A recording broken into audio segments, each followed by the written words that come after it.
Air India 171 movie teaser అద్దిరిపోయింది. అడవిశేష్ కథానాయకుడిగా మొన్న జరిగిన ఎయిర్ ఇండియా యాక్సిడెంట్ అయితే ఏదైతే ఉందో దాన్ని ఆధారంగా తీసుకొని ఎయిర్ ఇండియా 171 అనే సినిమాని రూపొందిస్తున్నారు. ఇప్పుడే టీజర్ చూశాను. ప్రతి సన్నివేశం కళ్ళకు కట్టినట్టు టీజర్లోనే చూపించేశారు. దీన్ని బట్టి అర్థం చేసుకోవచ్చు సినిమా ఇంకా ఎంత రియలిస్టిక్గా ఉంటుందో.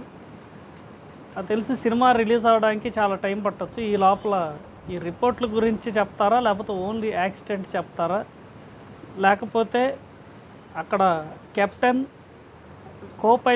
పైలట్ జీవిత కథలు, అక్కడ ప్రయాణిస్తున్న వాళ్ళందరి జీవిత కథలను ఆధారంగా తీసుకొని క్లైమాక్స్లో యాక్సిడెంట్తో క్లోజ్ చేస్తారనేది సినిమాలో చూడాలి.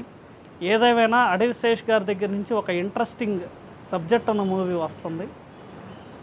I'm very interesting. చూద్దాం, చాలా రియలిస్టిక్గా తీస్తారు ఆయన మేజర్ కానీ తర్వాత అంతకుముందు ఇంకొక సినిమా కూడా తీశారు.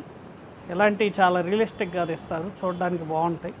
I'm waiting for the movie air India 171. Thank you.